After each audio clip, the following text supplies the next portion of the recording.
Hi, how is it going? Welcome to Code with Z. Today's question is LeetCode number 24, swap nodes in pairs. Now I'll explain and visualize everything in the coming slides, but for the sake of reading the question, let's see what the question is actually asking us for. Alrighty, as you can see, we're given a linked list and we gotta swap every two adjacent nodes and return its head. But what does this actually mean? Well, as we can see from this example, we're given this linked list that goes from 1, then to 2, then to 3, then to 4, and our 1 is our head, and we gotta swap every two adjacent nodes, meaning 1 and 2 have to swap their places, and 3 and 4 have to swap their places. As you can see, 2, 1, 4, 3. However, we cannot change the value, so we can't say the value of this node here is gonna be equal to 2, and this one is gonna be equal to 1. We can't say that. Alrighty, let's solve this together, and don't worry, I won't finish this video until I make sure you fully understand how to solve this problem once and for all, because making these slides took me ages, but I hope it provides you with value, and our solution is kind of different from everything that you see when you actually search for the solution of this problem. It's way simpler. So as you can see, this is our linked list. So 1 is pointing to 2, 2 is pointing to 3, and 3 is pointing to 4, but what does 4 point to? As you can see, 4 is actually the last node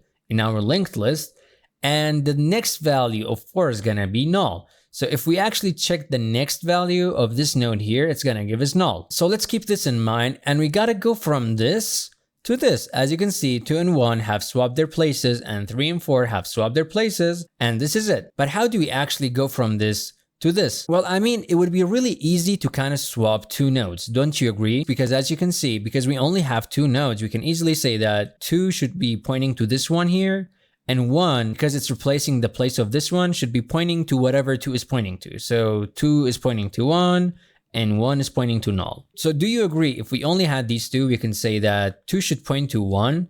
As you can see, if we swap their places, 2 will point to 1, and 1 should point to whatever 2 is pointing to, right? So 1 should point to whatever 2 is pointing to. Do you agree with this? Well, I hope you said yes. Awesome. Believe it or not, these two lines are gonna be our algorithm.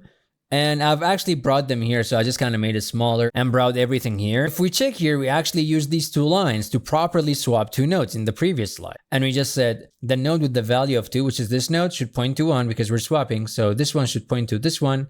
So can we say that the second node, if we only have two nodes, the second node can point to the first node? Because this is basically what we're doing here. Well, let's change this to that. We're saying second should point to first. And for this one, when we said the node of the value of 1 should point to anything that the node with the value of 2 was pointing to, because they're swapping their places, right?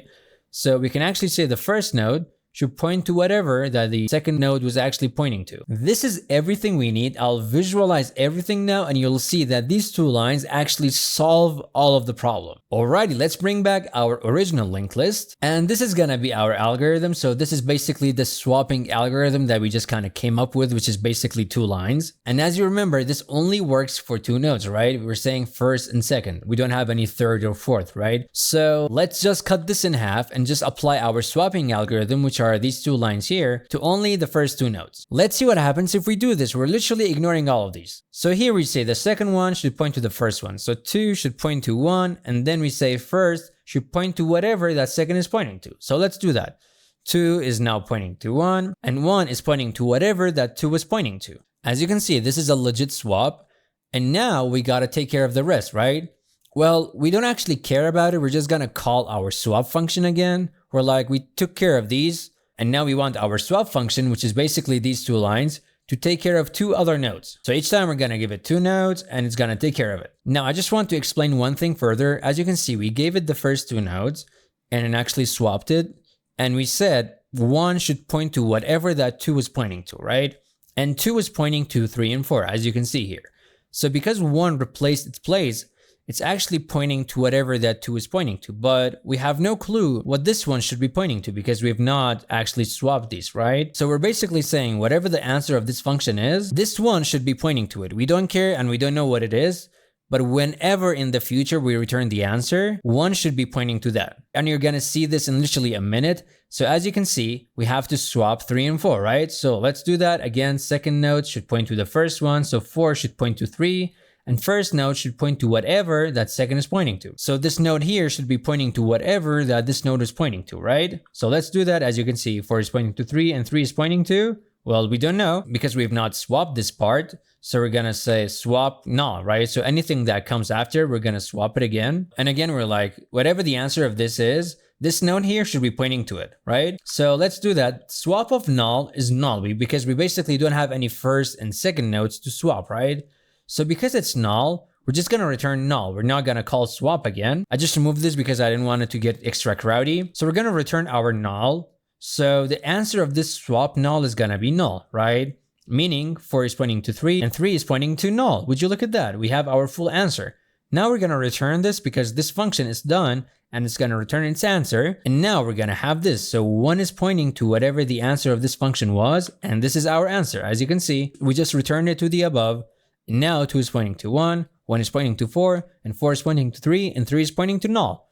And if we actually return this, we're gonna get to our answer. And this is it. Now, this was a recursion approach, and as you can see, it's pretty simple. If we actually manage to swap 2 nodes properly, we can just repeat that function for every other node that we have remaining. Now, let's code this in the simplest way possible. Alrighty, let's solve this together. So the first thing that we did was that we actually defined our first node and second node. As you remember, this was our first node, and this was our second node, right? So we're given the head in the function as an input, and this head is basically pointing to this node here. So this is our first node and it's called head. So we're gonna say const first node is gonna be the head, right? Because this is the first node here. And then we gotta define our second node, and we're gonna say const second node is gonna be head dot next. And that's because the next of this node is gonna be actually this second node, and we want to define our second node. So we're just saying second node is basically head dot next. Head is this one. Dot next is going to be pointing to this one. So this is our second node. And now we just have to swap these two.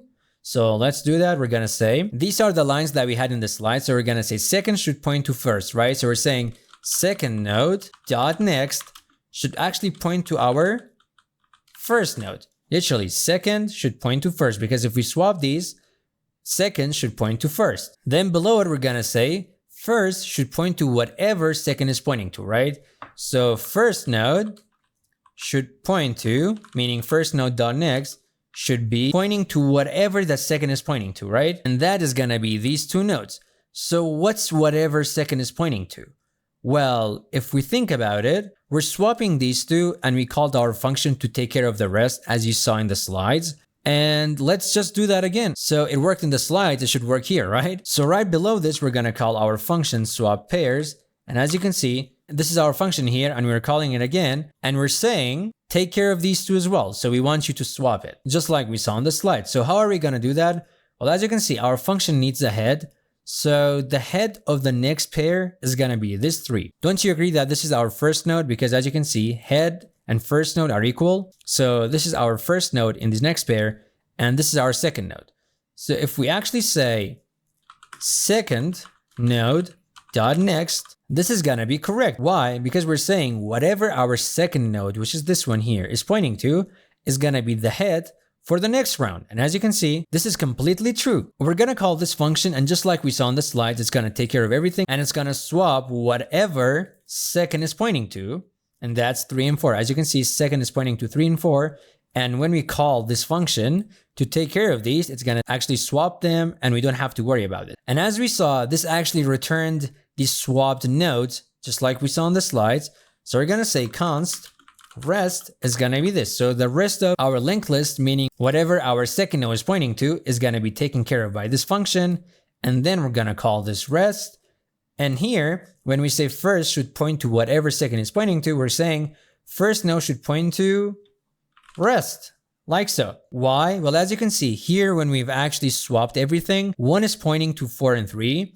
And now we're saying 1 should point to rest. What is rest? Well, rest is equal to swap pairs of 3 and 4. As you can see, when we've actually swapped these, we want 1 to point to it. So we're saying swap these two, and then whenever you're done, make 1 point to that. So we're literally saying that this is equal to rest, and first node dot next is equal to rest. And this is our code. At the end, we gotta return our second node.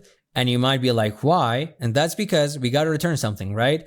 And our second node here, as you can see in the first round, this is our first node and this is our second node, right? When we swap these, this node here is actually what's everything else is linked to it.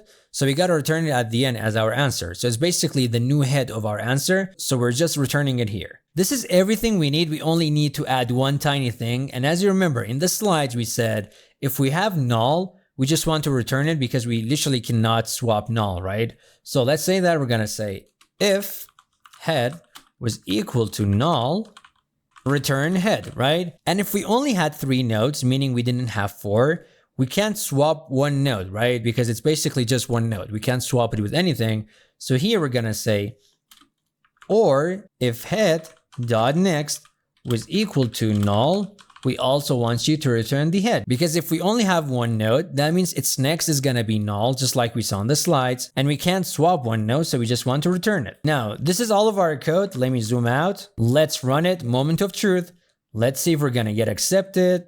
Yep, as you can see, all 3 are passed. Now, let's submit it. Let's see what's gonna happen.